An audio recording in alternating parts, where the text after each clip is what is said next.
Well, good afternoon and welcome to our special meeting.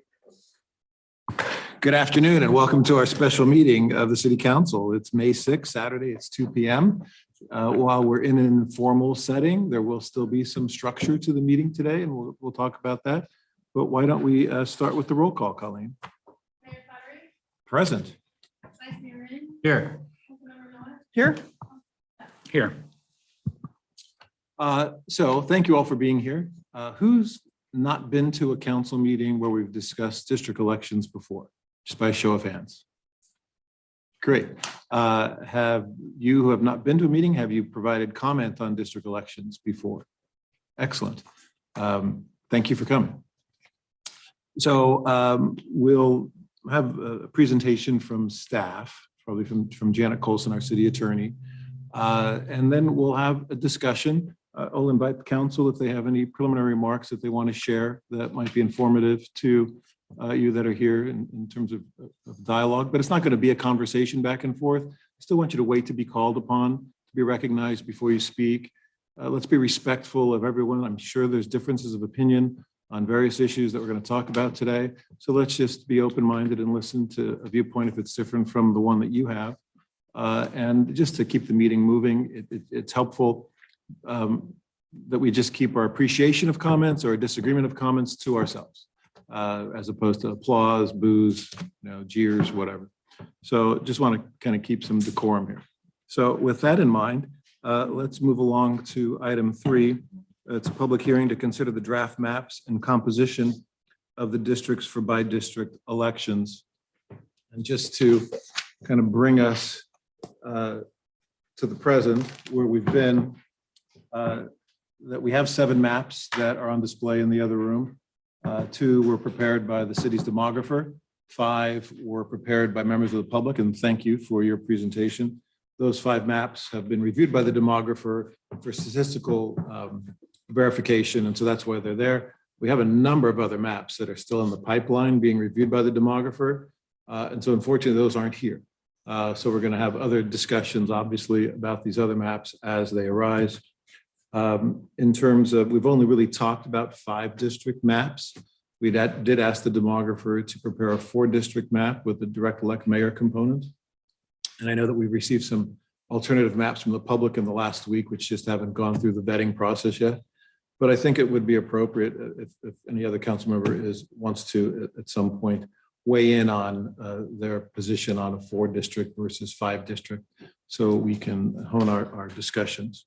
So with that, I'll turn it over to Janet Colson, our city attorney. Thank you. Thank you everyone for coming. I appreciate it. So yes, to further recap, we are in a post-map hearing today. And what that means is under the statute that we're following, we had 3 pre-map hearings. We were only required to have 2, but we had 3, taking in public comment before the maps were drafted, before any map was drafted. And then last Monday, the 1st, we had our first post-map hearing. We will have today's hearing. We will also have a hearing on the 22nd of May. And that will make up our post-map hearings where we'll discuss the maps. The public is certainly welcome to provide maps and comments. Comments are not limited, but we do have to put a deadline on maps. And we have asked that all maps be in by next Tuesday, which is May 9th at 5 p.m. So if anybody wishes to provide another map for us, please do so by next Tuesday, May 9th, 5 p.m. And that's because we take the maps that come in from the public and we send them off to the city's hired demographer, who runs them through a program and checks them and develops some statistics about them. And so that we can have something of an apples to apples type of comparison. And you can see here, the first two maps that we have in the packet for today are demographer drawn maps. And then the next 5 maps are ones that were submitted from the public. On the back is the demographic data, and that's what is provided by the demographer by looking at the public's maps. All of these maps are valid because there's an acceptable norm of a deviation of less than 10%. And any map that would be submitted that would have a deviation greater than 10%, we wouldn't be able to consider it. But they were all less than 10%, so they're in here. So we have 7 maps to talk about today, the 4 that we talked about on Monday, and an additional 3. And then we have received at least 4 other maps, 4 additional maps that are going through the same vetting process. It is required by statute, by law, that they be posted on the website at least 7 days before we have a hearing to discuss them or talk about them in any substantive way. And so on the 22nd, we will have at least 11 maps to discuss. We could get more before next Tuesday, but there will be at least 11 for discussion on the 22nd of May. And you can see from the staff report that we have put in the statistics, but also, again, if you look at the maps here and you look on the very back, that's where the demographic data is provided. We've also provided an appendix in the staff report that lists out, it's Appendix A, and it, Exhibit A, and it lists out the percent minority CVAP coalition for each district on each map. That was a request of the mayor, and so we have provided that information. As well, we have a handout, a chart that talks about the different criteria that go into picking a map. And I think the first 6 are from the Elections Code. The 7th is from US Supreme Court cases, and they are in order of importance, so they have a weight to them. And as you can see, you know, it's a balancing act, something of a balancing act to decide what mix of criteria, what weight to give to them. They need to stay in this order as far as weight is concerned, but there are a number of different maps that provide pretty close varying levels of compliance, but they're all fairly close in their statistics. And so with that, we would like to hear from the public about the 7 maps that have been posted for today. Understand that there is another meeting scheduled on the 22nd where we will discuss additional maps and the ones that have already been submitted. So with that, I think we can turn it over to the council for any questions if you may have of me at this point, or you can take it to the public. Thank you. Are there any council questions or comments that we want to make at this time? So in terms of the criteria, the handout that has the 7 criteria, you know, honestly, I think my perspective coming into the whole analysis a few months ago was that the creation of a majority or minority coalition would have been the most important factor. And so I'm surprised to see that it's not. Could you, if you are able, can you expand on that? Yes, you know that I have a colleague, Jim Priest, who is on Zoom. Mr. Priest is up there in the corner, and he's actually the elections expert. But let me point out a couple of things before we go to him. as you see from our list of criteria, minority districts, we cannot form a true single minority majority in any district in Pleasant Hill. The Federal Voting Rights Act, there's both the Federal Voting Rights Act and the California Voting Rights Act. And we would not be doing this if it were just under the Federal Voting Rights Act, but we're under the California Voting Rights Act as well. And so we're striving for what's called a minority coalition, all minorities grouped together, because that is the central point in the letter that we received that started this whole process, that minority representation was lacking here, and that was accompanied by the threat of litigation. And so that sort of is what started this. It is the thing that generated what we're doing. And so that's why we placed a lot of importance on it, understanding that we can't actually make a majority minority district in Pleasant Hill. It is still an important factor, and it is one that we're trying to achieve, but this is up to the council. We're providing you with the information. So how the level of importance you place on these different criteria is going to be ultimately up to the council. Jim, would you like to perhaps add anything to that or give a further explanation? Thank you, Ms. Colson. Good afternoon, Mr. Mayor, members of the City Council, Jim Priest, Best and Krieger. I concur with what Ms. Colson has said. I don't really have much to add. As she noted, if we were able to form a true majority-minority district consisting of one single minority that would be 50% plus one, the law would compel us to form that district. However, that's not statistically possible given the dispersed nature of minority voters in the city of Pleasant Hill. So we're now to the issue of my majority minority coalition districts, which again are generally consistent with the purposes of the FIVRA and the CIVRA, and it's a good policy to get that number as high as possible, but it is not an absolute. I believe I had mentioned this on the Monday meeting that again, the purpose the demographer was following was to try to get that number as high as possible, consistent with those purposes.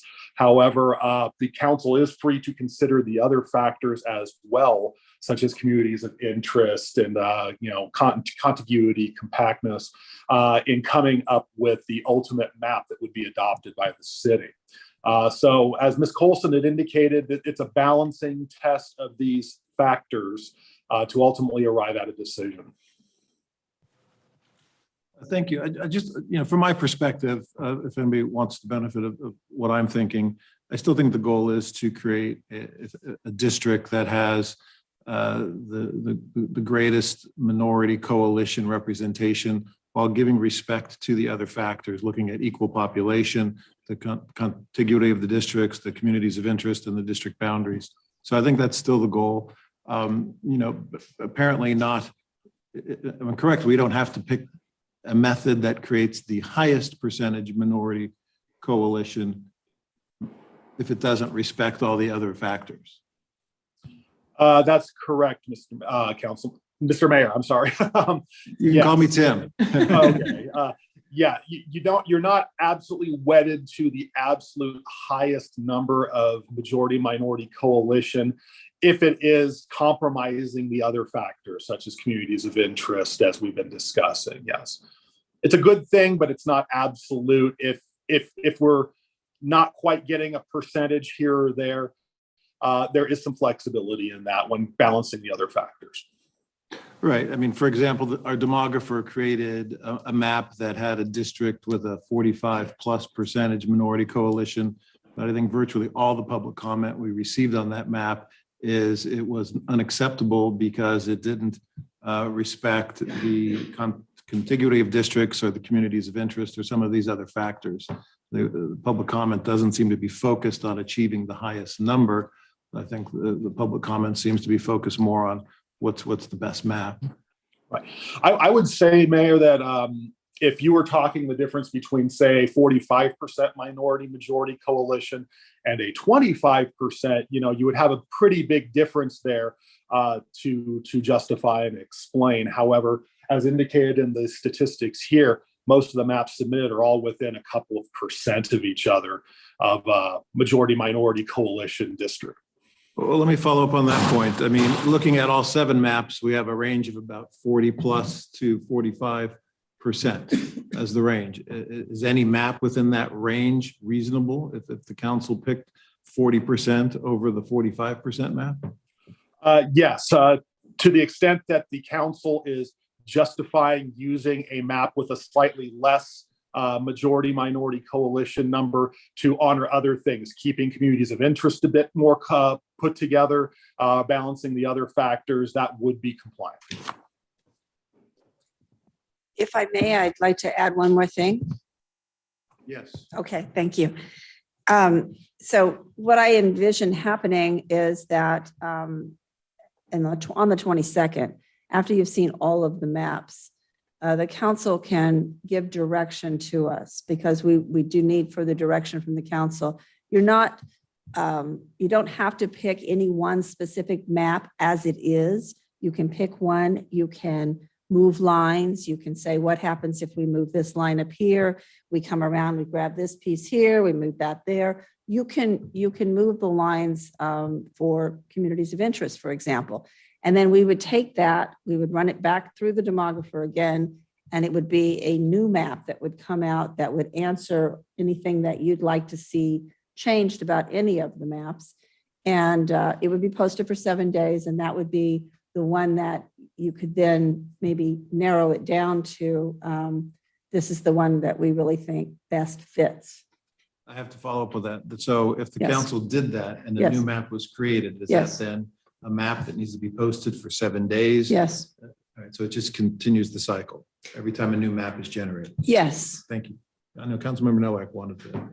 Well, I just wanted to comment because I think the percentage of minority in general in Pleasant Hill is around 33%, something like that. I think believe 15, that- 14, something like that. I Anyways, believe that we have, so yes. to the extent that, I understand that the lawsuit or threat of lawsuit was brought to us about minority representation. I would think we need a little distance between what the city average is and that number.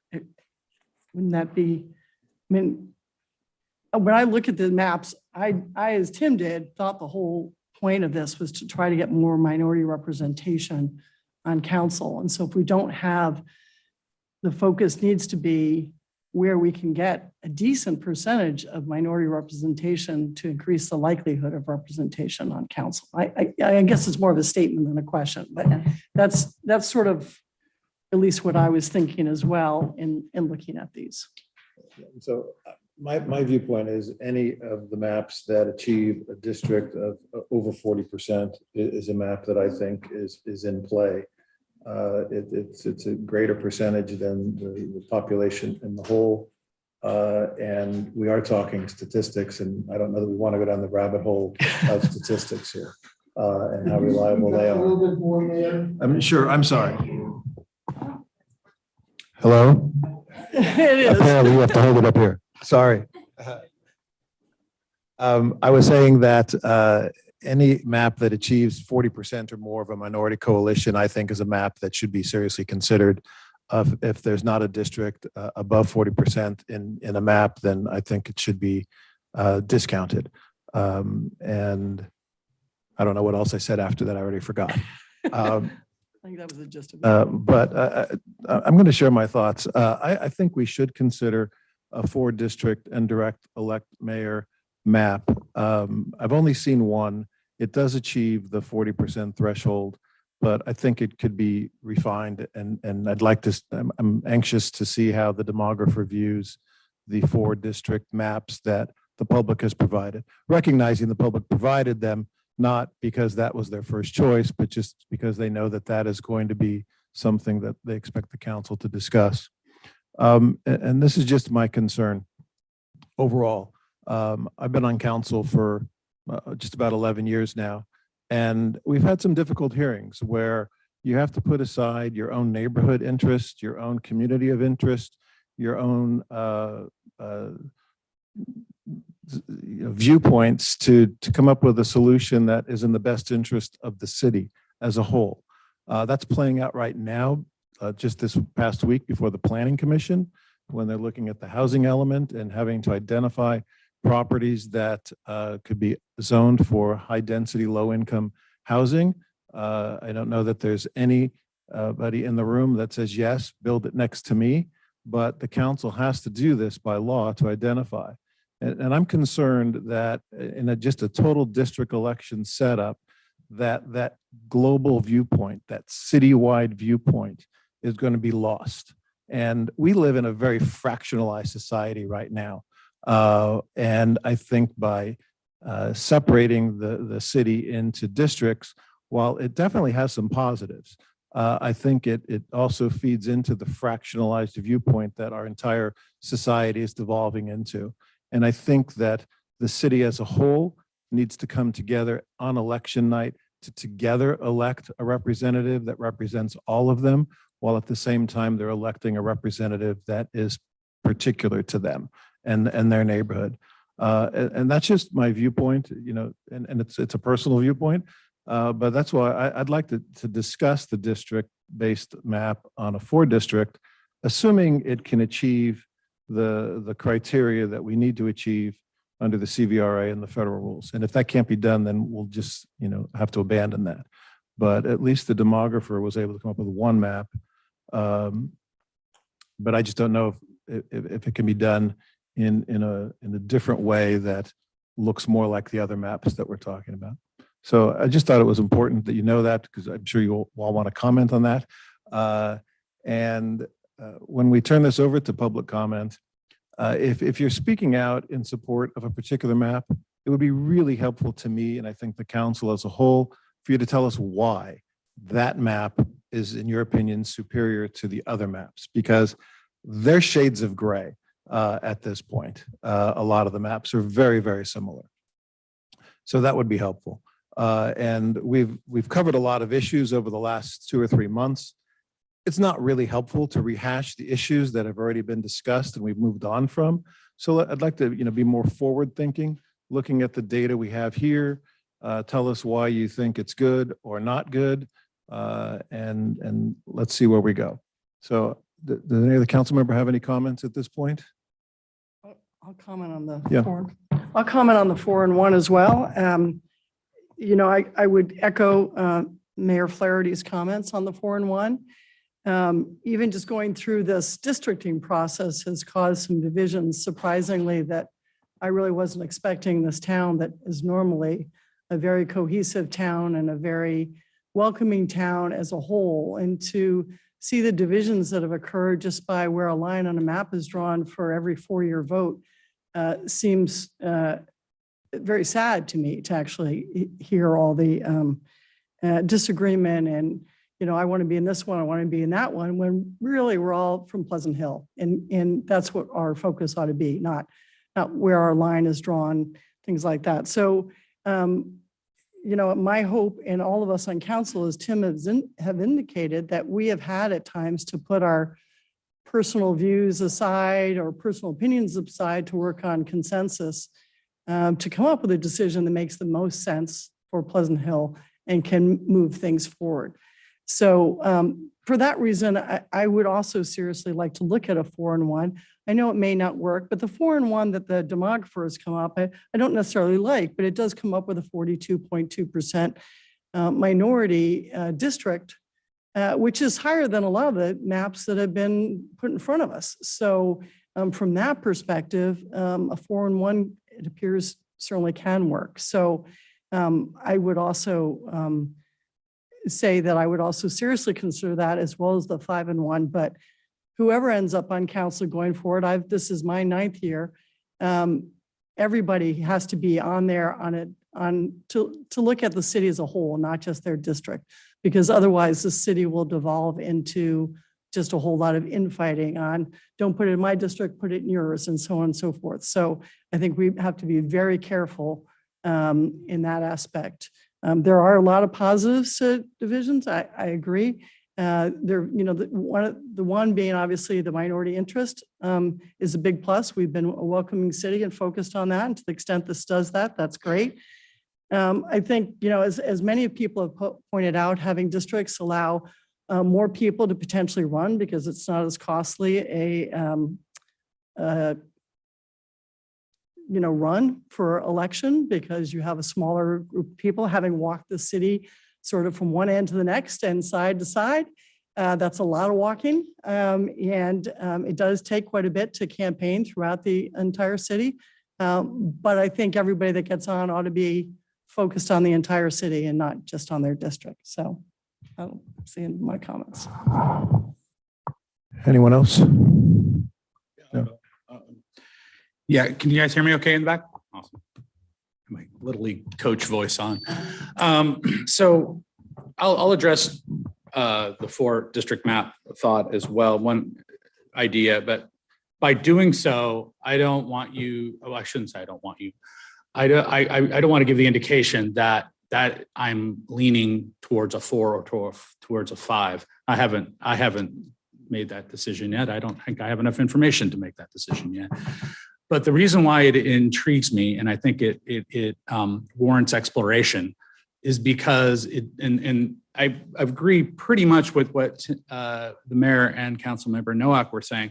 But I won't just say that again, what they said. But the one thing that I will bring up is that if you look at a 2-year mayoral term, which is done, I believe, in Pleasanton. I believe it's done in Pleasanton.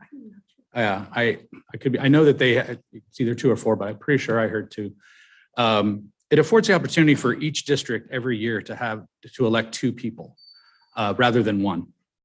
And I don't know. To me, I think that's a pretty significant consideration for us to consider.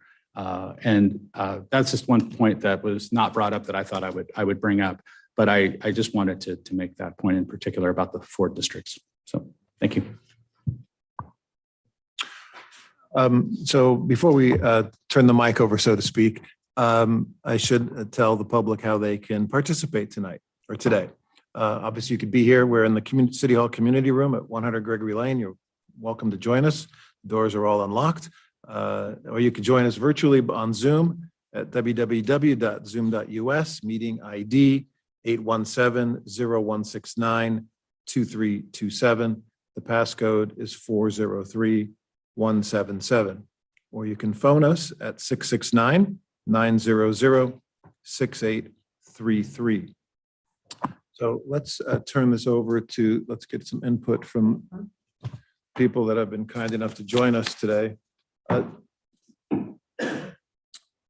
Cassius Peters.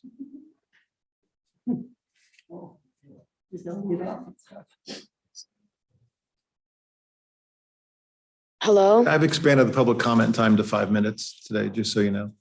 Not Hello. Good evening, Mayor and council members. My name is Cassius Peters, and I have lived in Pleasant Hill on Leahona Court since I was only 1 year old. I'm in 7th grade at Pleasant Hill Middle School, and I very much enjoy the diversity of my school. I do not like the maps created by the demographer, and I'm very curious on the reasoning on how the areas of minority are split up to disperse the power of Pleasant Hill residents who the districting was made to bring to power and represented.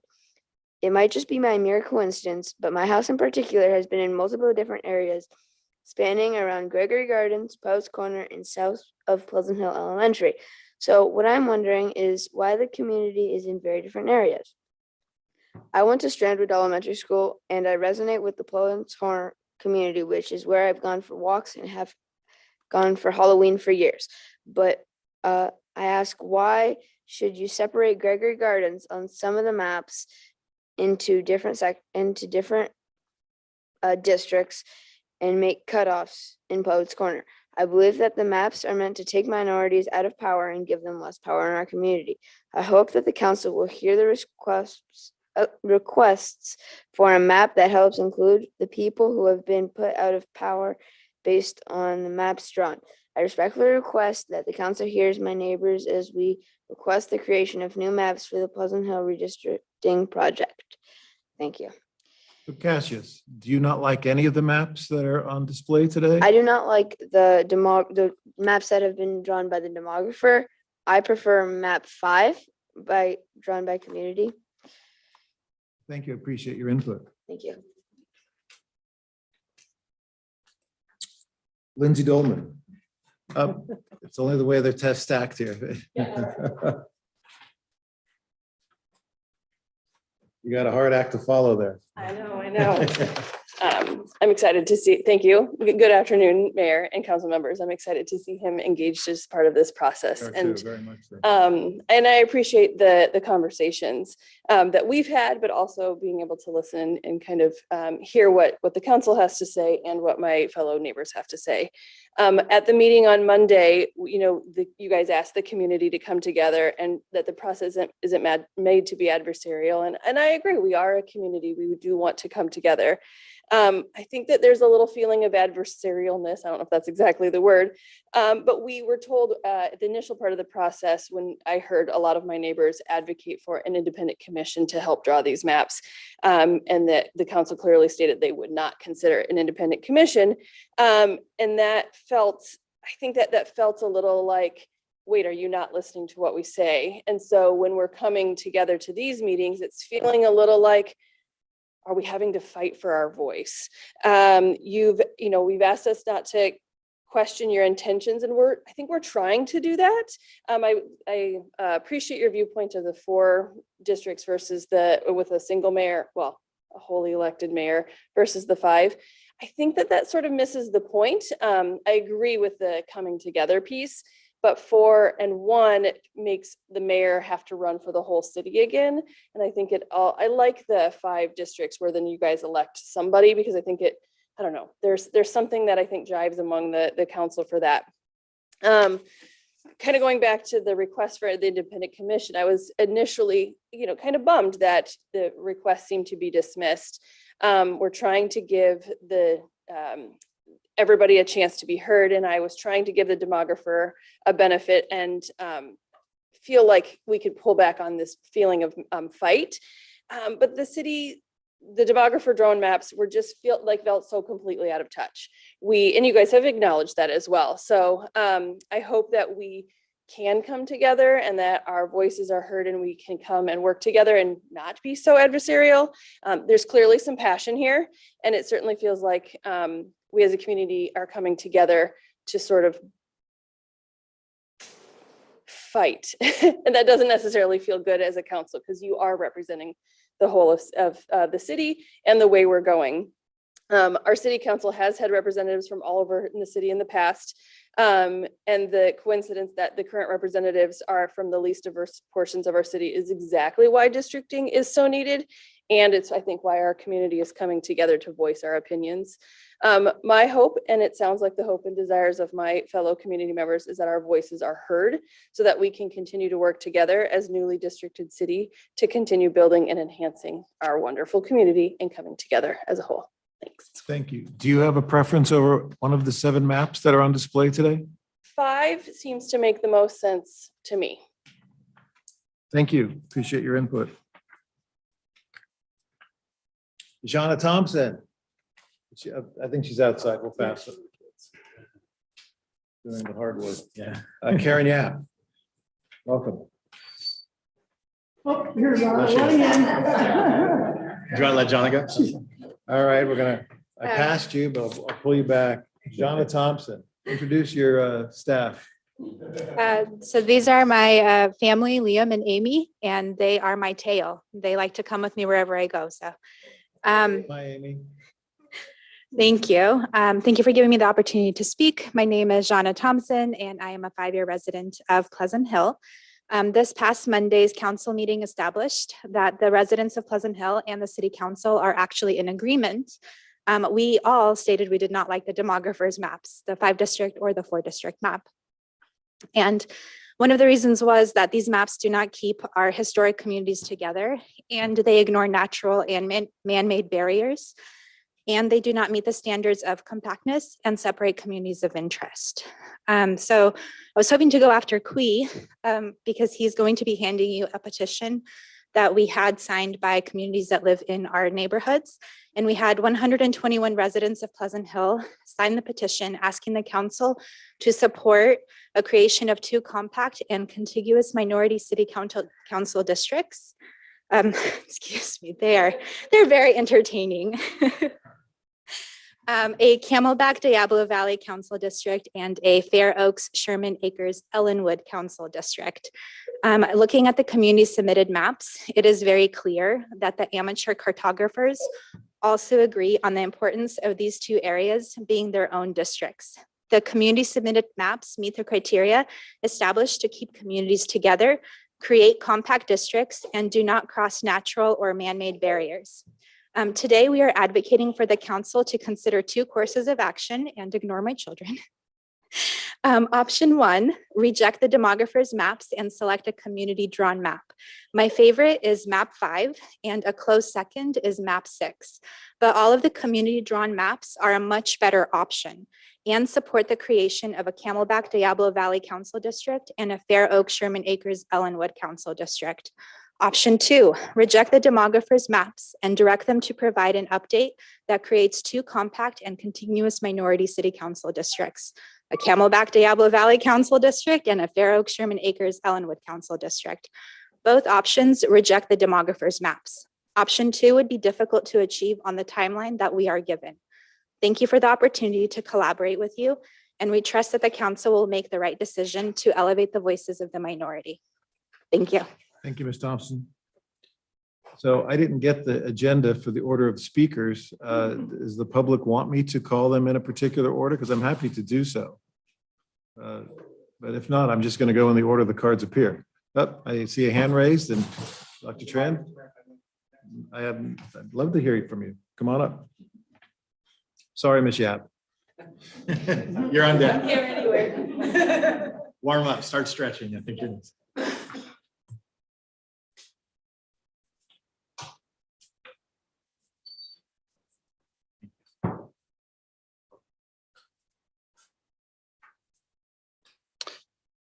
Good afternoon, Mayor, council members. My name is Kui Tran, and I'm a resident of Pleasant Hill. I'm here on my own accord, and my opinions are my own and do not reflect any organization for which I have an affiliation. Today, I'm not going to say anything about the maps in particular, because others will speak much more eloquently than I am for those maps. Instead, I'm going to focus on 2 particular things. First, it's been observed that because more residents are not participating in these hearings, although I think today's pretty good turnout, they're not interested in the districting process. People are interested and they want to have a voice, but not everyone has the time or wants to make a public comment, but they still want to be heard. So today, I am delivering to you a petition by the residents of the city of Pleasant Hill. The petition is named Find Strength in Community and was led by the residents in the proposed Northeast District as well as the East District. Over 100 residents from these areas, actually updated numbers, we have 129 and still going, to be exact, want to show their solidarity and sign their name to this petition to deliver a message to you. So let me read what the petition says. To the mayor, vice mayor, and the city council of the city of Pleasant Hill, we, the undersigned residents of the city of Pleasant Hill, California, present to the city council of the city of Pleasant Hill this petition and request that the city of Pleasant Hill create 2 compact and contiguous minority city council districts, one in the northeast consisting of the Camelback and Diablo Valley neighborhoods, and one in the east consisting of the Fair Oaks, Sherman Acres, and Ellenwood neighborhoods. These 129 residents strongly urge the council to protect the voting rights of minorities and vote for any map that keeps these neighborhoods together. I want to thank the residents who signed their names to the petition and the volunteers who went around this past week educating our community about the importance of the districting process. Secondly, I also wanted to respond to one of the written comments in today's agenda. I think all of us recognize that change can be difficult, but the demographics are quite clear. The growth in the city has been driven by immigrant and minority communities, and this trend will continue to occur. Just because one does not see these communities does not mean that we do not exist. I know that our focus today is on the citizen voting age population, but I want to make sure that we do not forget that we are talking about representing everyone in the community, whether they can vote or not, or whether they are citizens or not. The Northeast District already has a total population that is over 50% minorities, total population. And this was most evident to me last night when I attended the Valhalla Elementary School's Multicultural Night, which is the school that serves that particular area. At that multicultural fair, there are kids, young families representing at least 18 different cultures and countries. We had our displays and we brought food and we did our cultural performances. And it's really inspiring as a show of community strength. I want to remind everyone that these young kids will grow up to be tomorrow's voting citizens and that the decisions we should not only be making today, but we should also be making for the future. Thank you for allowing me to speak today, council members. Do you have a preference of one of the 7 maps on display today? Yes, so I am concerned that we are considering a 4+1 map because I have not heard anybody from the community actually advocate for a 4+1 map. So if you're looking for community input, and if you're looking for solidarity, the 4+1 map is nowhere in the community's minds. If we were going to pick a 5-district map, my preference would be number 5. Thank you. So before you go, so far everybody's spoken positively about map 5. And you refer to minority districts of Camelback and the Ellenwood east of Contra Costa.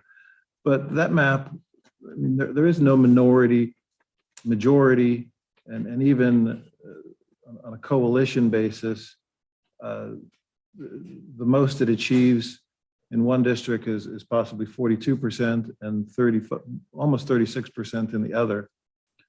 Is that what you mean when you say a minority district, that you're looking for something in the 35 to 42% range? So if you stick with just the statutes, then the CVAP only gets to the 42%. If you look at total population, the total population is over 50% minorities. That includes the kids and other people who may not be considered part of the CVAP. So in our minds, that is a minority district because it counts everybody. Because everybody counts, whether they're citizens or not, whether they're kids or not, it's still the entire population. We like those particular areas because they keep everybody together in a nice compact community of interest. And it's a nice compromise map because I think lots of different people have different motivations and it takes bits and pieces of different ideas and puts it into a compromise map. It's not perfect, but at least it's a compromise. Right. Thank you for your input. All right, thank you. All right, Karen Yap.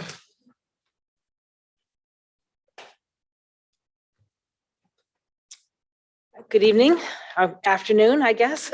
So used to that. I'm Karen Yap, and I've been rewriting my speech as we talked. So bear with me. I'm glad I have extra minutes. First of all, I don't support a 4-district option with an at-large mayor. Being mayor is a lot more work than being just a council member, as I'm sure you all know. If we have a full-time mayor, they need to be compensated differently. Even if you personally don't care about the compensation, it will deter others from running in future elections as mayor if it's identical to council seats. And I don't agree with the option of electing a mayor every 2 years because running an election is expensive and it's a lot of work. So I don't want our mayor to be spending 6 months out of every 24 running for re-election. So a 2-year term also, I believe, would discourage people from running because they're going to have to run every 2 years. And if we do consider adding compensation for a mayor, it would have to be a separate process that you're going to have to go through the, meetings and approval and resolution and all that, and have the citizens chime in on that. So I would like to see you discard the 4-district option. On top of that, it is impossible with the 4-district option to get a very good majority minority group. So today we have 6 5-district maps for review and 1 4-district map. I submitted a new 5-district map and also I submitted a 4-district map, even though I don't think we should use it. But I wanted to have one in there other than what was provided here. I'm sure other people, it sounds like, have also submitted maps. And anyone can create a map using a website. It's districtr.org.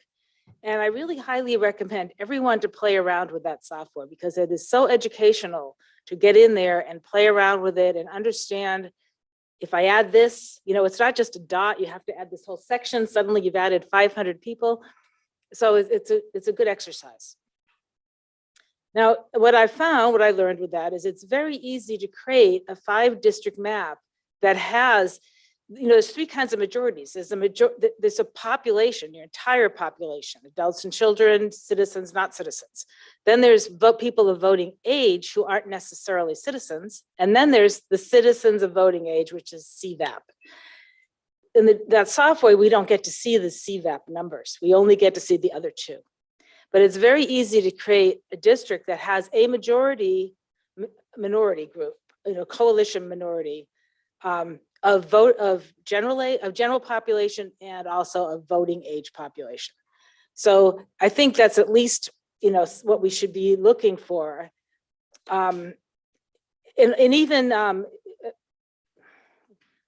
lost my train of thought here. It's impossible to do that with the 4-district map. You can't get any district that has 50% of a majority, wherever you say that. So, so map 1, both that's the demographer's map, both 4 and 5 district versions should be, I think, thrown out. They split virtually every neighborhood. They're not compact. One district is not contiguous. And I'm wondering, are we going to get something better from the demographer that we're paid to do this? I've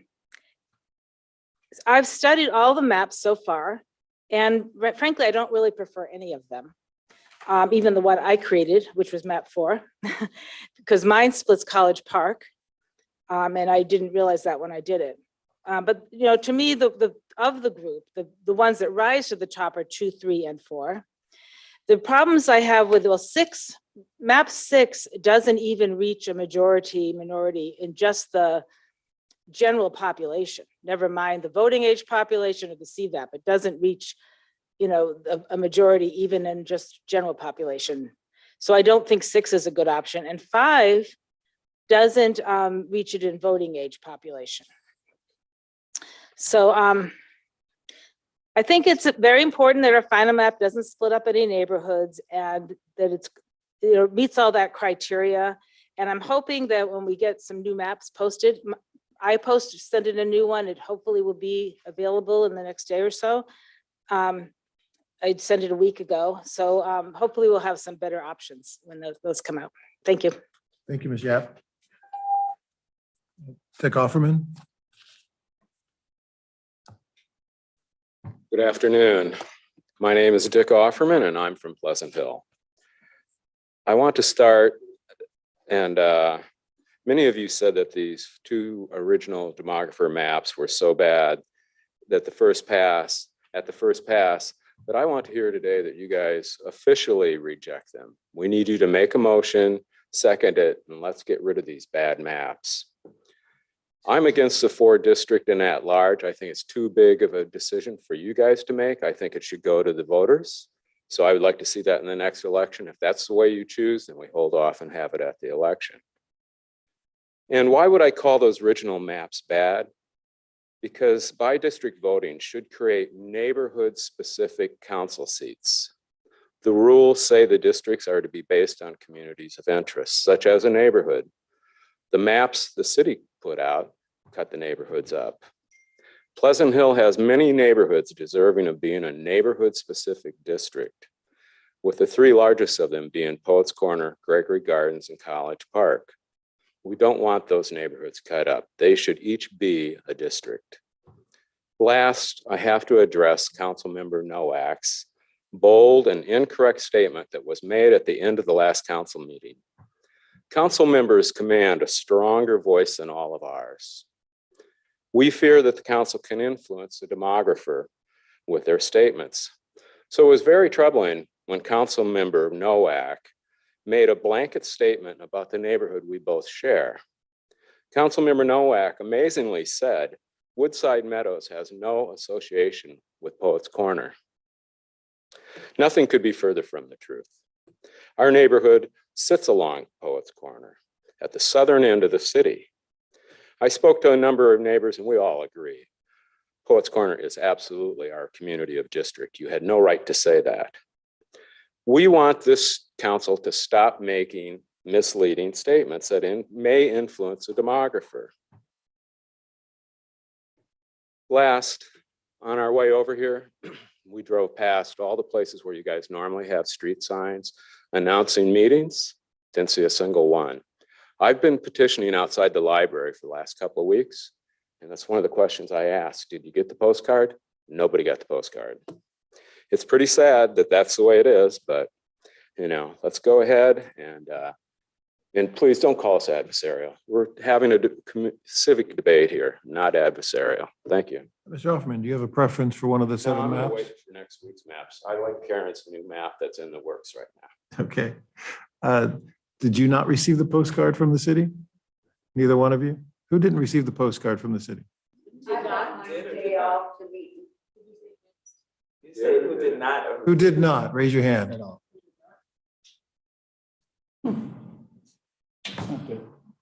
There are no street signs. Yes. Nobody knows about this. Next card is Marshall Lewis. Welcome.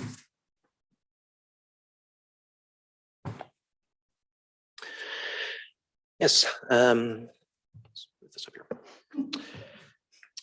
Yes, hello, my name is Marshall Lewis. I live in up by DVC here in Pleasant Hill. So regarding the 4-district and at-large mayor idea, in theory, I can understand why it might seem as though it would give one person more of a sort of a citywide perspective and try to reduce some of the division. In practice, from what I've seen from other cities that have it, that hasn't really been the case. Instead, it's more resulted in 2 classes of council members, where there's the mayor, who a lot of the time sits there for decades on end. And then there's the council members who form a separate sort of block. So when it comes to the way that cities are structured, the rotating mayor system, I think, is by far the most straightforward and the one that keeps the council members the most equal. Because with the mayor, it's going to be more difficult for somebody to run against a sitting mayor than it is for them to run against a council member. And also, you're running against the mayor, who is, of course, by definition, the most influential politician in the city. So it's harder to recruit people to run. And then when people do run, they have a harder time actually prevailing. And so you do end up with situations like we've seen in many cities, where you'll have one person who has been there since before most of the constituents were even born. And they can sometimes have a more fractious relationship with the council. So I would recommend against going for a 4-district map. It's also just very difficult to evenly divide Pleasant Hill into 4 districts in ways that make sense. I've spent a fair amount of time trying, and I haven't really come up with anything that's good. One thing that is good, though, is map 5. Yes, I actually made map 6, but I don't like it anymore. Map 5 is better. So map 5, we have Gregory Gardens right in the center. It's a district that makes sense. We have Taylor, Contra Costa, Boyd, and the Canal Trail. Easy to tell where you are if you're in that district. And then the others are just in either direction. Easy to tell if you're in one of those based on where you are in relation to Gregory Gardens. It's very easy for people to identify their council member, which is really important when it comes to providing constituent services and so on. It also keeps with the difficult Eastern District here. I think that it does a better job than my map of keeping things together, because this is sort of a strange district, because one of the things that defines it is that it doesn't really have a center. It's that you have Ellenwood, and then you have a whole lot of single family homes, and then you have Contra Costa, and then you have more single family homes, and you have Monument, and you have a shopping center, and it's hard to just walk from one place to another. And so for me, having been involved in many, many local campaigns over the years, when you take parts of that and you mix it with large expanses of single family homes, those single family homes are going to get 90% of the attention, because it's just so much easier to walk in a single family neighborhood. When you have a lot of sort of smaller areas all together, then it makes it so that the candidates have to treat those areas a lot more equally. Whereas for map 6, for my map, because I had that larger single family area, those people would just get bombarded day in, day out during election season. and the rest of the area wouldn't get the same kind of attention. And of course, the attention that an area gets from the candidates helps to determine how much the residents of that area have a say with their council member. So I think that this is a fantastic map. As I said, much better than mine. I also like that it keeps the area around DVC together. Of course, we have the two minority influence areas in the city. The one near DVC has a single focal point, which is DVC. The one that is east of Contra Costa doesn't really have a focal point, and it's more defined by the fact that it is so fractious. But we have one that makes sense here, Poets Corner, where my parents live, where I spent a lot of my life. That all makes sense. Even in the one area where the boundaries don't line up with major geographic features, it would still be easy for a candidate to walk because you can walk throughout that whole area. I checked and there's a little secret sidewalk that connects everything together. I think that the person who made this should be proud of themselves. And I think that this is a clear front runner for council's choice. Thank you. Mr. Lewis, when you did your map 6, you Yes. identified yourself as the author of that. So Yeah. You actually achieved the most equal distribution of the population among your 5 districts. Was Yes. that your overarching goal, to equal the population? I didn't actually know that you could have 10% total variance then. I thought it was a lot tighter. But that was one of the 2 overarching goals that I had. One was keeping the overall populations as equal as possible.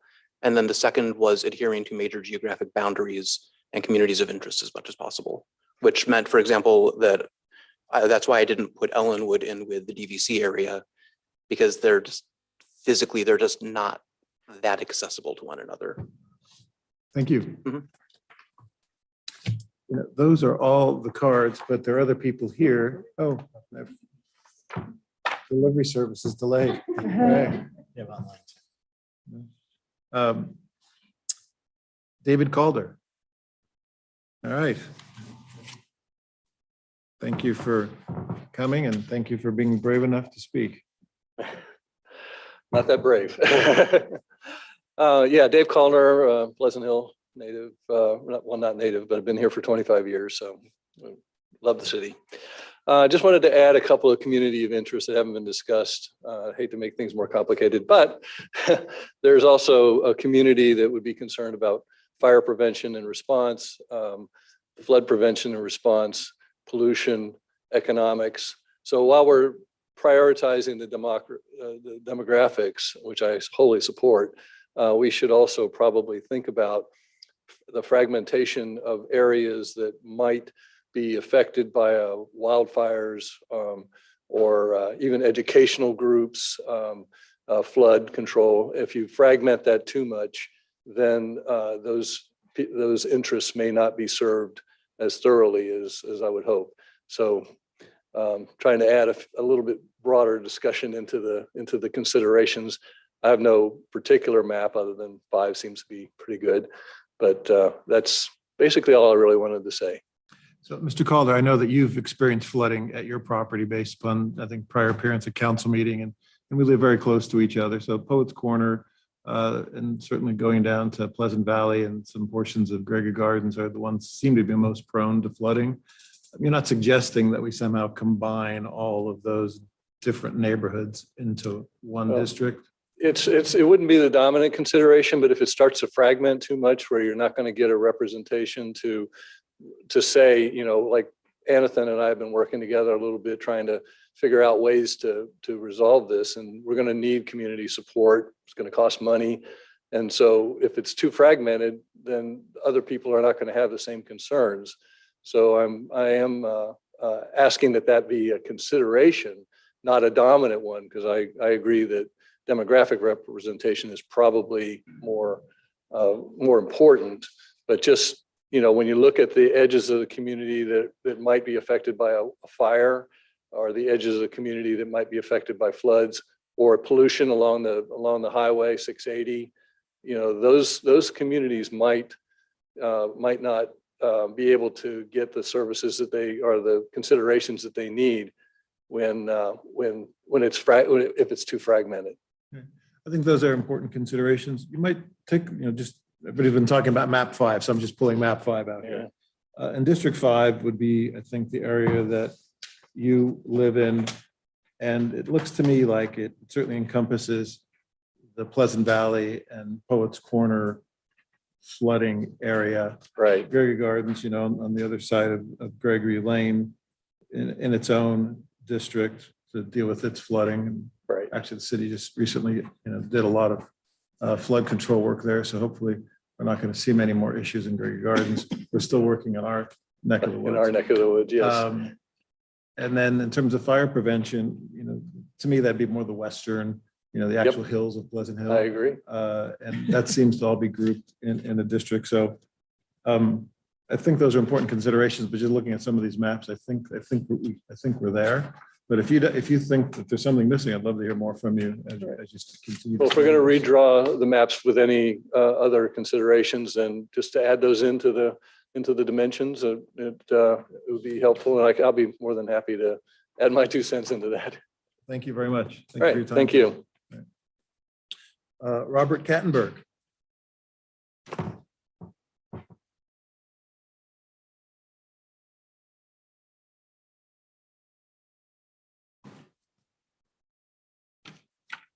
Good afternoon, Mayor and council members. I don't want to. There you go. Thank you. Can you hear me now? I got you. Okay, good. And I didn't mean to forget about Vice Mayor Wren. I'm Robert Kattenberg, live at 465 Boyd Road. My wife and I have been residents in Pleasant Hill since 1989. First of all, the 4+1 concept, I'm not going to waste a lot of time. I basically echo every negative comment I've heard about that concept. So get that out of the way. I'm concerned, what I had to play with this morning was this map that was part of the package of the meeting of March 2nd, which was a community member drawn map. And I'm concerned about the minority populations. And I think it was Mr. Tran who made the comment, and I thought about that this morning. We're not just dealing with voting age minority people. The non-citizen, non-voting minority members of the community have every right to be represented and should be taken into consideration. So it's just not voting age. I strongly support the notion of 2 minority coalition or coalition minority districts. And so, you know, we're hearing a lot of this Camelback, College Park, Diablo Valley as one, and the Fair Oaks, Sherman Acres, I forget the third part of that. Pardon me, Ellenwood. Yeah, thank you. So playing around with those numbers that were on the back, the demographic numbers that were on the back of that map, the north, whatever that is, College Park, etc. There's 51% minority. Well, it's first of all, it's 19.1% of the city's population, and the Ellenwood, Fair Oaks, Sherman Acres represents. I had the number here. I can't read it. 20.6%. The minority population in the College Park, et cetera, Camelback,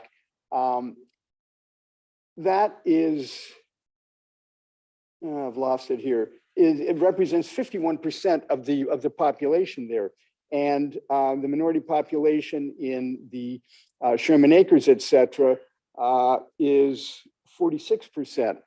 But when you add the two, in terms of the total population of the city, when you add the two, the 19.1% and the 20.6%,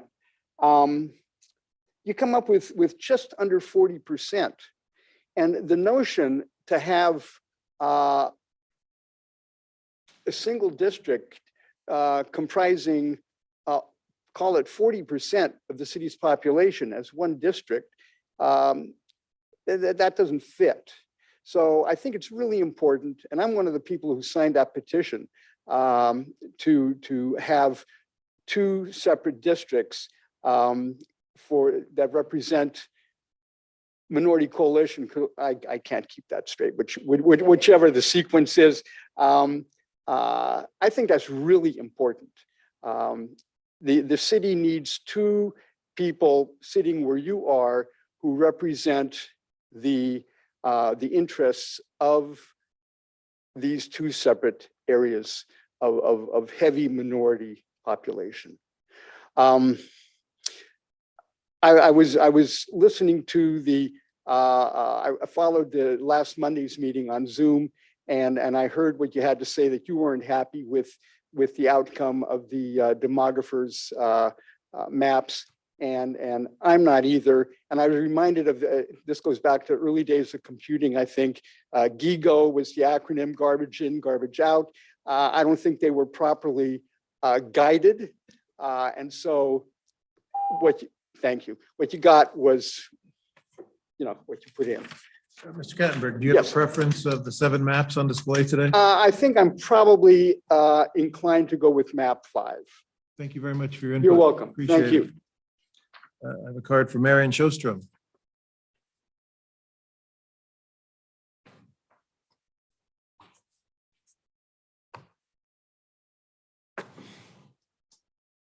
Good afternoon, Mayor and City Council members. I think this has been a great opportunity for different members of Pleasant Hill, residents of Pleasant Hill, to come together and have discussions and learn from each other. And so what I wanted to say is, I love that you put the maps up where we could really see them. I love that you had the handouts, and I really appreciate that. And I would urge you to post those maps at a place where the people who haven't had an opportunity to really look at those maps will be able to see them. And I would recommend the wonderful Pleasant Hill Library, which is full of people all the time. And if you would post the maps there for people to see, that would be great. I would really encourage you to do that. The other thing I would hope that you consider is, in the beginning, you were asked to have an independent commission, and you said there wasn't time to do that. And I understand that this was a very tight timeline. And when you craft an ordinance for the elections going forward, it would be wonderful if you would, in that ordinance, when it is time to redistrict, that you would have an independent commission draw those maps. And that's exactly what Martinez did and Brentwood did, and you could use those as examples. So I hope that you will consider doing that. So thank you. No, thank you. It has been my understanding that the independent commission is utilized more on the redistricting than the original setting of districts. It's not uniform, but I think your suggestion about including that in an ordinance is a good one. And I think it's already been subject of discussion, at least among staff. Did you have a preference on that? Yeah, Ms. Shostrom, did you have a preference of the 7 maps on display? I haven't seen the ones that aren't posted yet, but of the maps that I've looked at, I think 5 is. Right. Thank you. Appreciate your input. Ms. Garza.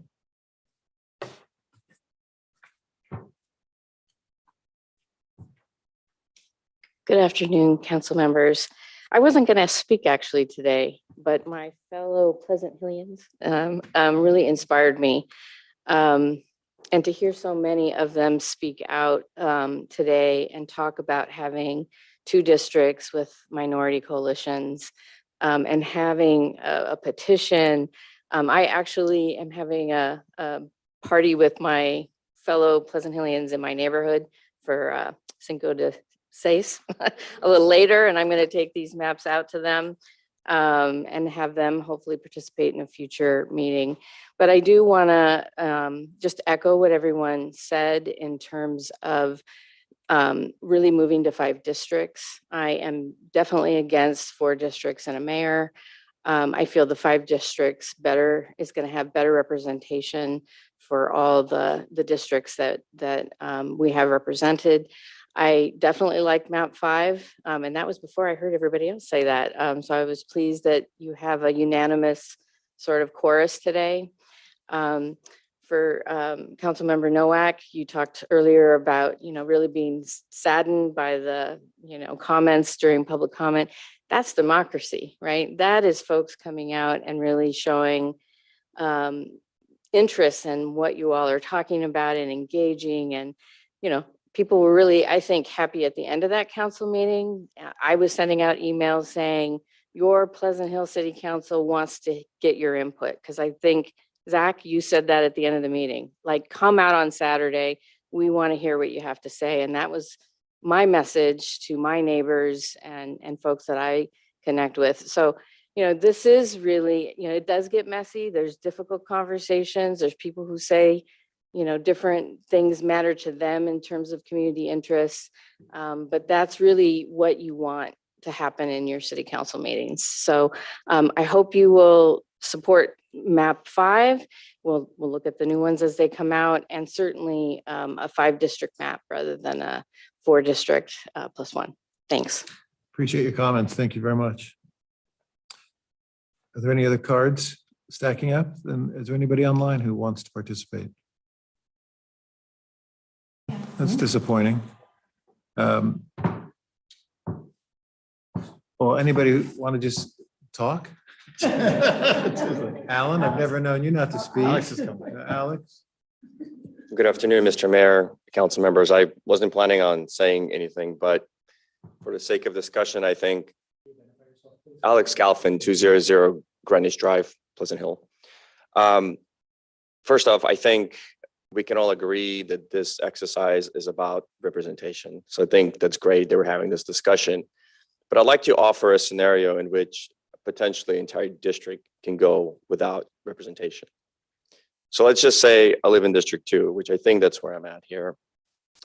And let's say there's a project of particular importance to my district. And let's also say that the council member from that district lives right next to me. That council member cannot participate in the discussion on the city council in regards to that project. Who do I turn to? District 1, District 3, 4, 5? I mean, I think we can all hope that other council members will be there and say, yeah, I understand your frustration. I understand your point of view. But I think the reality is every council member is going to focus on their district, and that's what they should be doing. I completely agree with that. And yet you can have a situation, regardless of how the district is made up. Maybe it is a district that's 40+5 or 50+1. And yet there is an issue where someone has to recuse themselves. So how do you address that? And maybe, maybe a at-large mayor, maybe that's not a solution, but at least that's an attempt to have the voice be heard from that district. At the end of the day, maybe it doesn't make a difference and it doesn't go the way that the majority of that district feels. But just last week, we had an issue where I would imagine was the same district came to a hearing, and what if their council member wasn't there? So how do you address that? So my preference would actually be a little bit different than I think what most of the folks were here for. And I would actually go 4 districts plus an elected mayor, because I think that that creates a safety net for, although rare, a situation where you may have an issue where a council member has to recuse themselves, and then that leaves their entire district without representation on the council. Thank you. Thank you. If you could just fill out a card for, thank you. Anyone else who is inspired to speak? I could just start calling on people like, the professor and the paper chase or something. use all my time. Come on back up. Anybody know how much time she had left? No, just kidding, just kidding. I'll be quick. Just kidding, I'm just kidding. I'll be quick. I'll give you a minute. But I think as city council members, you all represent everyone in the city. And if you're having problems with fire or with flooding, everyone on the council should be concerned. I live on the flood control channel, so I'm not in the flood zone, but I'm really concerned about the neighbors who are in the flood zone. We have the flood control channel and a swimming pool, so I'm not worried about fire either. But I'm worried about my neighbors. And I think what would happen is everyone on the city council represents all of Pleasant Hill residents. So I just wanted to say that. Thank you. Anybody else? Come on back up, Kui. I'll do 30 seconds worth of rebuttal. But I would have to disagree with that last comment in terms of a 4+1. What are the number of times you recuse yourself because of conflict of interest issues? It's within 500 feet, right? So it's not very, very often, if at all. The benefits of a 5-district for minority representation far outweigh the tiny risk that you live within 500 feet of an issue in which you have to recuse yourself because of a conflict of interest. And so the vast majority, I think, of people feel that a 4+1 is probably not in the best interest if you're thinking about minority representation, and then we should go with the 5-district map. Thank you. So Kui, before you leave, if the 4-district map achieved the same result as the Camelback district and the Ellenwood district, I'll just give them shortcut names, then would you still be opposed to a 4-district? I think the issue, and I think Marshall identified this, as it currently stands right now. Yes or no question. Yeah, take off your lawyer hat. Take off your lawyer hat. Always. You ask a question, I'm going to give an answer. I'm going to give an answer. So the way that a 5-district map is currently set up, the communities of interest are more compact as it stands today. It may change in 2030, but as it stands today, in order to create a 4-district map, you have to take from other neighborhoods in order to create an expanded area. And so as you start to move outside of DVC, the areas around that are actually much more wider, up to 70% population. And so as you start to move those into the much larger district, you start to dilute the minority vote much more prominently. And so there is some concern about taking other parts of that. And so I think most people as it stands today in 2023 would prefer a 5-district map. I also like the comment that if there's a 4-district option, that probably should be put on the ballot so that the people of the city of Pleasant Hill could decide that rather than in a city council session. The reason I asked, I was trying to identify the actual rationale for the opposition to a 4+ direct elect mayor versus 5. And everything I've heard seemed to be solely focused on the fact that the possibility of eliminating these 2 minority coalition districts, because as you say, they'd have to be drawn. But if there were 2 of the 4 districts that were minority coalitions, similar 35 to 40%, which is similar to the maps we're looking at, would you still be opposed? Oh, now you're talking about hypothetical. That's the only reason for opposing a 4-district map is that you don't believe that the demographics support the minority coalition districts in 2 different locations. Yeah. But if they did, does that eliminate your opposition, or is there some other reason you or anybody else is just opposed to a 4-district plus direct elect mayor? Well, I haven't seen a 4-district yet, but if one were to pop up, I know it's a hypothetical. It's a hypothetical. If one were to pop up and had a couple of districts that preserve, I think, minority coalitions, it could be a consideration. So I will hypothetically consider it if one hypothetically appears. I think that's what the council is Does saying. that sound fair? And so I think that's what council has been saying, is we want to find out, whether it's achievable. Yeah, a lot of people much smarter than I am in demography and map making have really, really tried to create something. But if it hypothetically pops up. Yeah. No, thank you very much for your time. Thank you. Marshall, you want to come back up? He's got. Okay. Oh, there's online. Good. Well, you can have another, A minute. Yeah. So He likes just for my 2 cents on this, since also my name did also come up there. If hypothetically, let's say that Pleasant Hill were to annex the Monument Corridor and we had like two really solid. Well, I've tried having the two districts in a 4-district map that are both minority influence. And the city's really just not laid out that way. But if somehow it was, then I would still not favor a 4-district setup because of the dynamics among council, because I have seen it not go very well in other cities. Because I've seen, like in San Francisco, the mayor spends half of their time fighting with the board of supervisors, it feels like. And that's not that unusual of a situation. I've been part of an organization where different people had votes for very different reasons and were selected in different ways. It doesn't really add as much as people might think during the planning stage. Instead, it really does just sort of makes it so that there's sort of first-class council members and second-class council members. It's much better to have equality between the council members so that you're all up there as equals, so you can discuss things as equals with a less hierarchical relationship. And also there's just the practical consideration, which I had meant to address the first time I was up here, which is that our ballots in California are already very, very long. And when you have people voting for their district council member and also for mayor, that's more space on the ballot. It's more decision for people to make.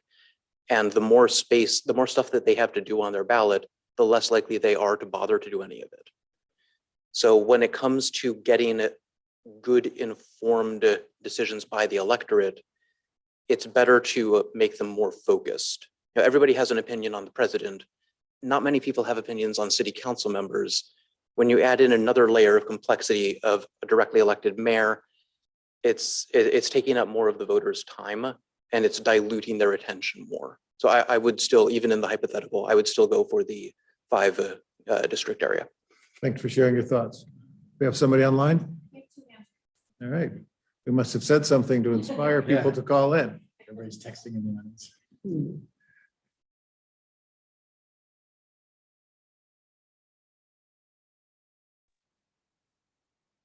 Hi, everybody. My name is Brian Thompson. I am Jonna Thompson's husband.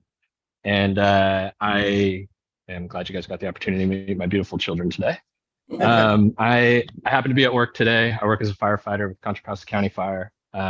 I've been kind of jumping in and out between calls here at work. But I heard somebody address the issue of fire services, and I kind of wanted to chime in on that. It's actually widely known amongst myself and my fellow coworkers at Confire that Pleasant Hill is actually our least, it's the one city in our district with the least amount of fire coverage. We have 2 fire stations in Pleasant Hill. One is on Boyd Road and the other is on Geary Road. They both are on the southern end of Pleasant Hill. And the next fire station that services the northern portion of Pleasant Hill is actually in Pacheco. And then Station 13 in Martinez actually responds down to the northwestern end of Pleasant Hill as well. On top of that, Station 5 is actually on Boyd Road is actually one of our busiest firehouses in the whole fire district. So they actually are out of station quite a bit. And so that leaves a huge gap in the city of Pleasant Hill. On top of that, whenever East County, Pittsburgh, Antioch, Brentwood, if we get a structure fire out there, a lot of times Station 9 in Pacheco gets pulled out as well. And so you have very few fire engines responding to the actual city of Pleasant Hill. And that happens quite frequently, especially throughout the summer. So when it comes to the issue of fire protection, that's truly an issue that should impact every district within the city. That should be a concern of the whole city. Just because there's a fire station in one location doesn't mean that's the only location they're servicing. They service the whole city of Pleasant Hill. And so, I think fire service is something that the city of Pleasant Hill should be trying to improve in general, but I don't necessarily think it's something that will split us as districts and should split us as communities. One of the things that I would urge the council to do is try and connect with Contra Costa County Fire and get them to build Station 21. Confire owns property on Devon, I believe it is, off Alhambra. And we've talked about for years making that a firehouse. That would be great. That would actually close a huge gap in the city. We could do something like that. I think that would solve a lot of problems. But anyway, those are my 2 cents. That's all I got. Thank you. Thank you for calling in. Does he have a map? No, I could ask everyone the same question. Forgot to ask.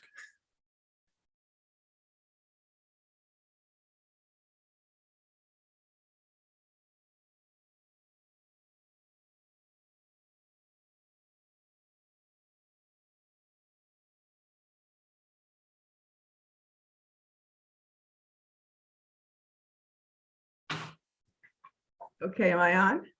Yes, welcome. Identify yourself, please. Oh, Susan hello, Hedges. Susan. Hi. I'm sorry I'm not there. I really wanted to come, but I came down with this cold and I'm having coughing fits. So hopefully I'll be able to say this, but I just wanted to comment that the objections to the 4-district map are also about the procedures that would have to come up for electing an at-large mayor and some kind of compensation for that person, because it would be a bigger job. So there were more than one comment, and I've heard more than one person say that. And I'm kind of curious why you are interested in the 4-district map. What does it say to you? What do you think is so good about it? That's all. Yeah, well, I don't know if you heard my comments at the beginning of the meeting, but I did express my reason for being concerned that we live in a fractionalized world that's getting increasingly antagonistic of each other, that we're creating a framework for governance in our city that is feeding into that, I'm concerned that the level of, well, you know, our public comment, I think, is probably the best public comment in the entire county. We have just a level of articulate and intelligent people here that take the time to come to meetings, and I truly appreciate it. I take notes, you know, even when somebody's saying something negative or directed towards me, if it's clever, or I write it down and I try to incorporate it into my own, you know, jargon when I'm going on the attack after somebody. I hear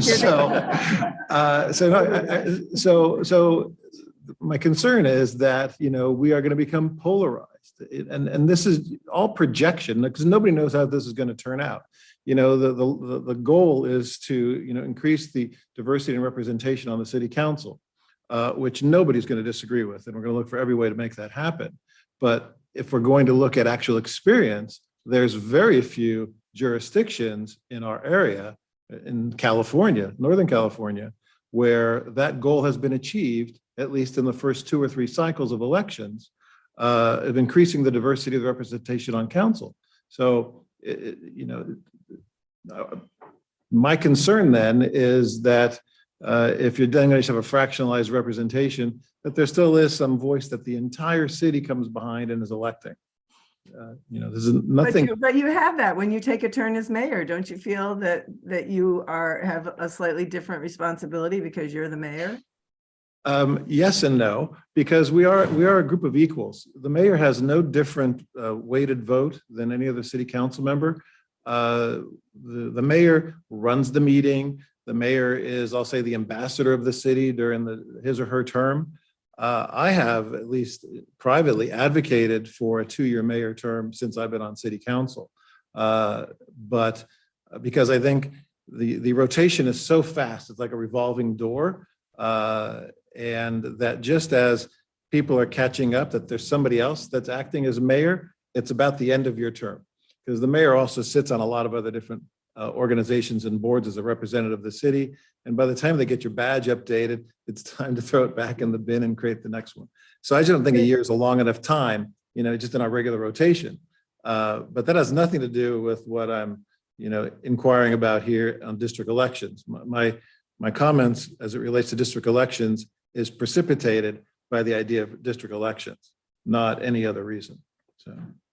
Well, I'm gonna, I won't say anything else, but I'm going to hope that people can stay working together, even if there are 5 of you. From Susan, I'm the same way. People call me a Pollyanna at work because I'm always looking at, you know, the potential positive outcome. But early on in my career, one of my mentors said, hope is not a strategy. And so we hope for the best and plan for the worst. All right. Well, thank you. I'm sorry I couldn't be there today. See you I later. think, hope you feel better. Thank you. All right. Any other callers online? All right. Did that inspire anybody else who wants to come back? Come back up. All right. This is kind of a, big experiment for us. And I understand what you're saying about how you don't want to see things more divisive than they need to be. But, the future, we don't know what's going to happen. My understanding is Santa Monica has a case at the California Supreme Court. Maybe they'll win, right? I mean, we don't want to go that route with a legal route because it's so expensive, but who knows, 5 years from now, this whole thing, law may be different, right? So I think, try it. We try the 5 districts. If everyone's, fighting each other, or we can reconsider. I mean, we're gonna have to redistrict anyway in 2030. So that would be a time we could reconsider 4 districts, or maybe by then we decide this district thing isn't working at all and then it's no longer required and we go back to the way it is today. I mean, I think we have to just see what happens. Thank you. All right. Please come forward. Hello, I'm Abdul Sika Nolutando. You can just call me Sika or Tando. And I live in Pleasant Hill. And I would just say, after listening today, a couple of important points, I think. Number one is to think about how you're reaching out to the community, where you're reaching out. If you really, really want, for particularly like people from what are being called the minority communities to be able to be involved, I mean, think about where you're reaching out.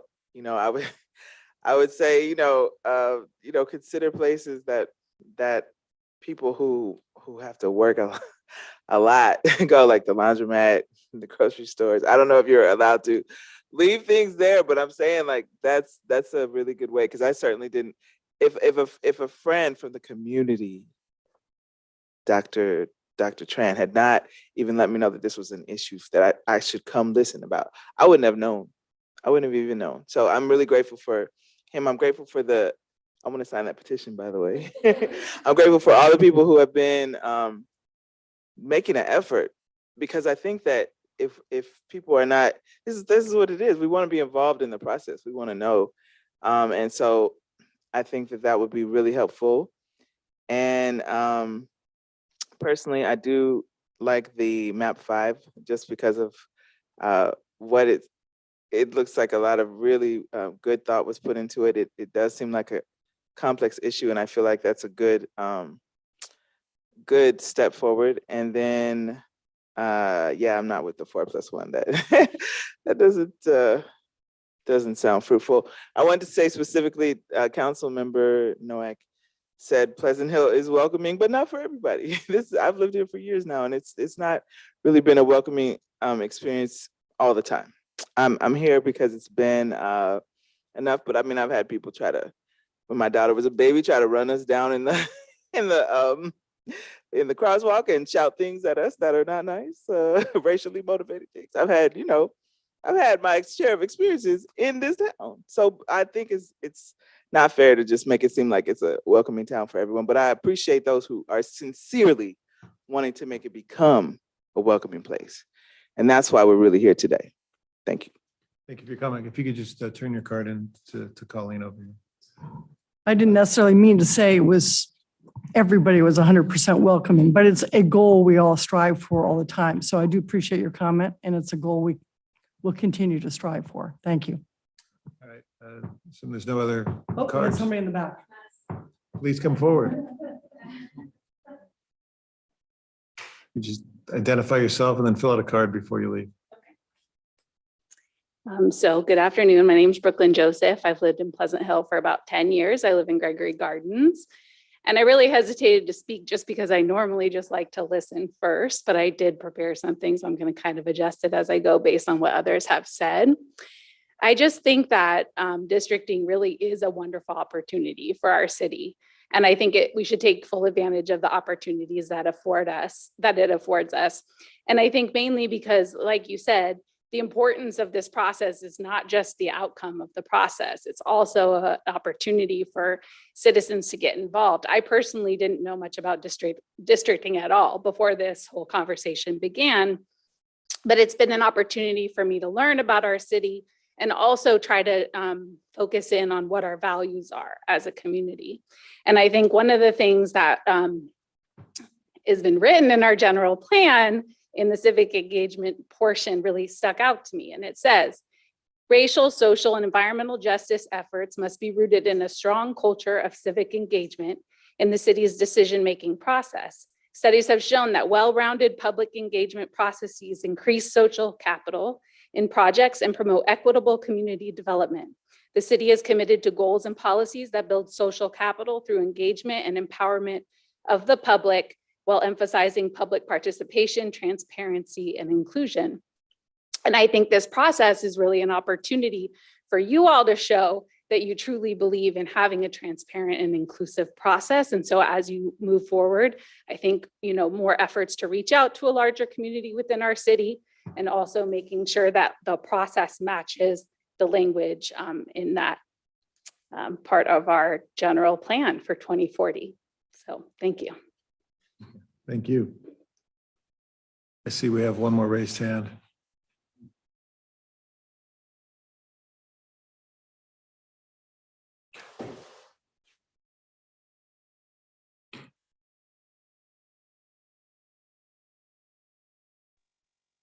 Hi, everyone. Jana Thompson again, this time from my home. I just wanted to thank you, Mayor Flaherty, for allowing us the opportunity to have a conversation and not just make statements and answering questions. When you mentioned that a mayor would, help with the idea of the fractionalized world, I wanted to circle back on that because I disagree. I believe that having a voted-in mayor would actually become more adversary towards the community, because there would be more fight and push for who's going to be a mayor and who's going to get a voice. By allowing the 5 districts to represent themselves, once a year when it's their turn to be a mayor, you're providing an opportunity for each district to lead a conversation and to set the agenda when it's their turn. And in the conversations where we're saying that, there might be a district that someone will have to recuse themselves, given that there would be a sitting mayor at the time, the community would want to approach that individual. We're not getting rid of a mayor. We're just saying that we want to keep it as is. We love the environment that we have with the rotating mayor right now, because we have an opportunity to represent many different aspects of the community. And we want to make sure that process continues moving forward. But again, thank you so much for allowing this back and forth conversation. It's always a pleasure to be able to speak with the council. Thank you, Ms. Thompson. I assume that's it. We'll Yes. close public. Thank you. We'll close public comment and bring it back to council for any comments or observations. You want to start? I've been doing all the talking today up here. The only thing I would say at this point is, if it's not known, there's no automatic opportunity to be mayor once you're on council. The council selects the mayor each year. And I'd say more often than not, there is a rotation or hierarchy that's followed, but it requires a vote of the council. Anybody else? I mean, I'm just going to keep talking until somebody else says I want to talk. Okay. Yeah. I'm collecting my thoughts. No. I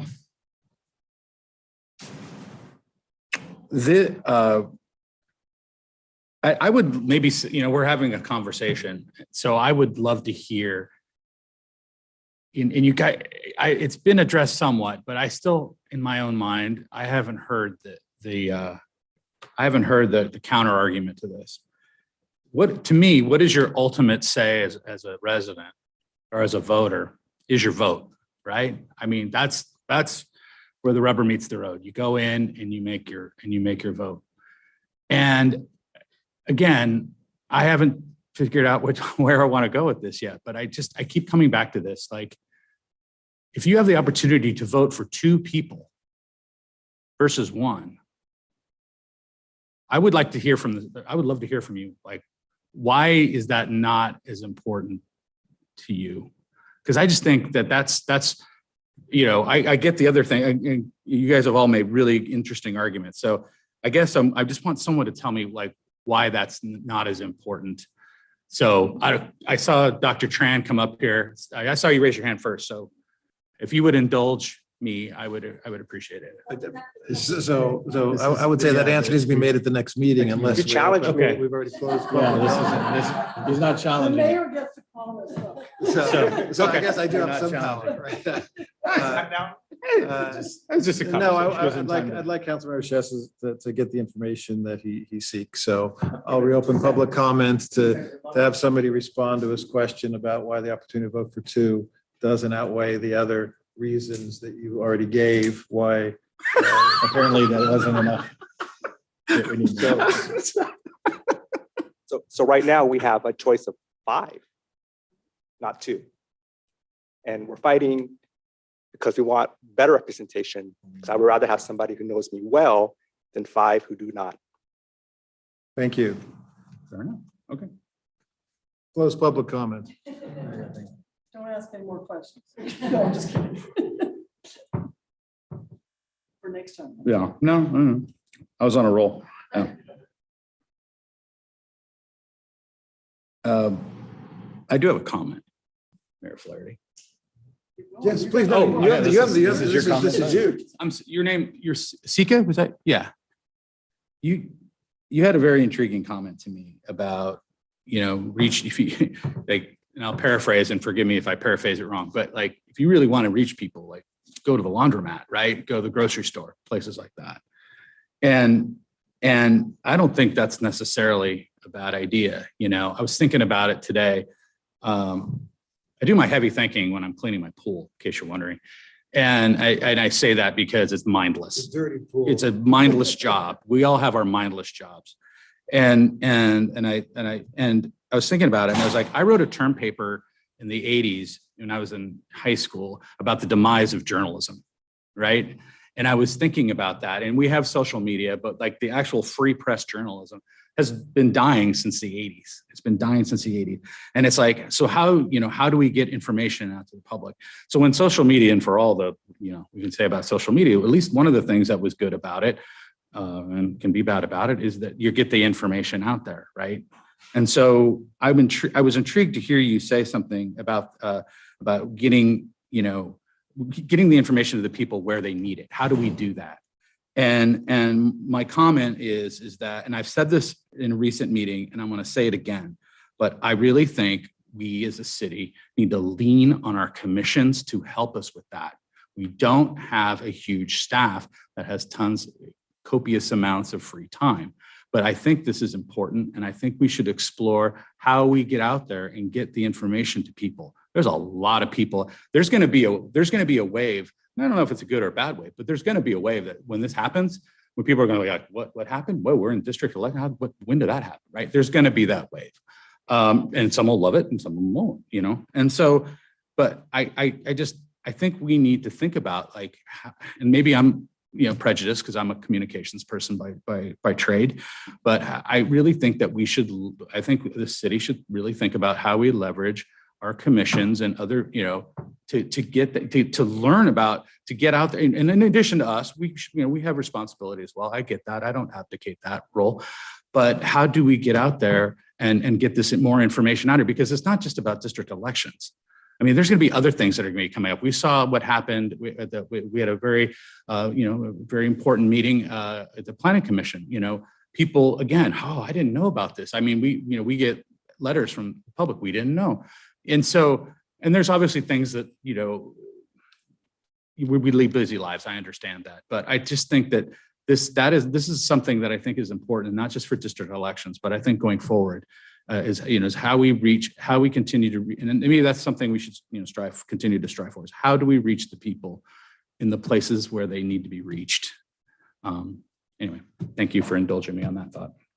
Thank you. I'm going to call on Vice Mayor Wren. I know he has a 4:00 appointment he needs to make. Yeah. So to the extent you have any comments, you should make them now.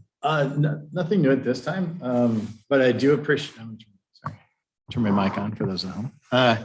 No, I do appreciate everyone's comment. I felt a lot better today with the conversation and the dialogue. I appreciate everyone giving their honest opinions about where it is. And I really liked having the conversation. You know, I'm not leaving here feeling that I wasn't attacked. I felt like I was part of a team trying to come up with a plan. And so I appreciate everyone's comments and direction and feelings on certain maps and why.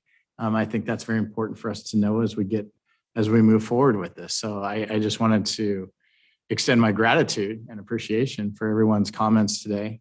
You know, there were some differencing opinions within the audience and things like that, but I think everyone's still remain respectful. And I think that's what we aspire for in democracy and as a council, as a city going forward, as we talk about unity. And, you know, we can be the exception on how you can have diverse opinions, but still come together with something for the greater good. So I feel a lot better about this process coming out of today. So I just wanted to thank everyone for their comments. I know there's a few other map iterations that are coming, so I'll be curious to see those and see what differences and tweaks those are. But I think we have some good information to go with at this point. But we're always open to more ideas and more suggestions. So if you have any other ideas or maps, please turn those in before the deadline. We'd like to get everybody's input on this as much as we can. And that's it. Thank you, Mayor Flaherty. Thank you. Councilmember Nowak? I was taking a lot of notes. I was taking a lot of notes, you know, with questions to follow up on. And you know, one of the interesting things was a discussion about fire and floods and things like that. And, you know, I think the interesting thing there will be districts that have similar issues. And I could see, and this happens on some of the other committees I sit on, whether it be County Connection or CCTA or MTC, where you have districts that have some similar issues. We work with Concord on trying to improve a bike path between Crossroads and Pleasant Hill. And I can see that happening in the district area. You know, the West is closer to fire issues. I mean, we had the deputy chief speak at council last week or last time. And fortunately for Pleasant Hill, we're not in a higher fire zone, the whole city. But the West is certainly closer to it than any other piece. And then the East and the Southeast has a little bit more of the flooding issues. And I could see districts, you know, 2 district members working together on solutions as a subcommittee, because we do that a lot now as subcommittee. So I could see that working, and those are all good ideas and thoughts on when we district, how we district, and how the district representatives work together on stuff. So I think that was a really interesting point to bring up. You know, the 4-in-1, you know, I'm still not sold either way on the 4-in-1. As council members, we know the sort of job all of us, well, except for Zach, because he's new, have been mayor, and we've experienced that increased workload. What it takes, but we also as council members jump in when a mayor can't do something, and I would expect that to be the case. Martina's sitting right next to us, has a mayor in 4 districts. Sometimes that works and sometimes it doesn't, so I'm not necessarily sold either way on that. I like the fact that a lot of the people here liked map 5. I think as I try to fiddle with District R over the last several days as well, my starting point was the Northeast and the East, trying to put those groups together because a couple of people made some points at the last meeting on the eastern side of the city getting forgotten quite a bit. And way back when, I think this was 7 years ago, when Ken Carlson was mayor, we tried to look at sort of how we could revitalize the light industrial area. And not a lot happened from it, but I think with some district focus, you know, that's an area that I think sort of needs representation, because I think they do get forgotten sometimes in the grand scheme of things. So I started playing with District R as well and fiddling around with it, and then I realized it was map 5 that I was coming up with. So I stopped at that point because I thought, all right, well, somebody's already done sort of the work. So you know, Poets Corner, Gregory Gardens, those are names, but Strandwood sort of brackets both and the West as well. My kid went to Strandwood. So Pleasant Oaks and Grayson Woods and Woodside Meadows all sort of interact with both Gregory Gardens and Poets Corner because of the tie to Strandwood. So there is some overlap at times, but they do have some affiliation with themselves, Poets Corner and Gregory Gardens. So anyway, I sort of like the direction that everybody here was sort of thinking map 5 is the way to go. May need some tweaks still, and I haven't really dived into it, but I was glad to sort of see somewhat of a consensus here on that one. And I do want to play around with the 4s a little bit more to get a sense of what can be done in the 4-1 to make sure that minority representation is as strong as it can be. So I'll be interested to look at that as well. I think that was it for my comments. Thank you. Stacking what Councilmember Chef said, I think we can always improve our messaging and delivery of information to the community. So we're always looking for your input to guide us where we are lacking. So I appreciate the comments. I wonder why we did not notice this at the library. I saw the public notice only indicated the senior center and the police department, I think, which are, but it should be at the notice didn't say it was at the library though. There was a thing at the library. A-frame at the Yeah, library. okay, because just the public notice itself, that's exhibit to our staff report, does not identify the library as receiving the public notice. It's for the agenda. Thank you. That's where we noticed for the agenda. Yeah, I think we should change it just going forward, add the library to one of those standards. I mean, whatever the procedure is to add that as a location, just Okay. making a suggestion. Okay.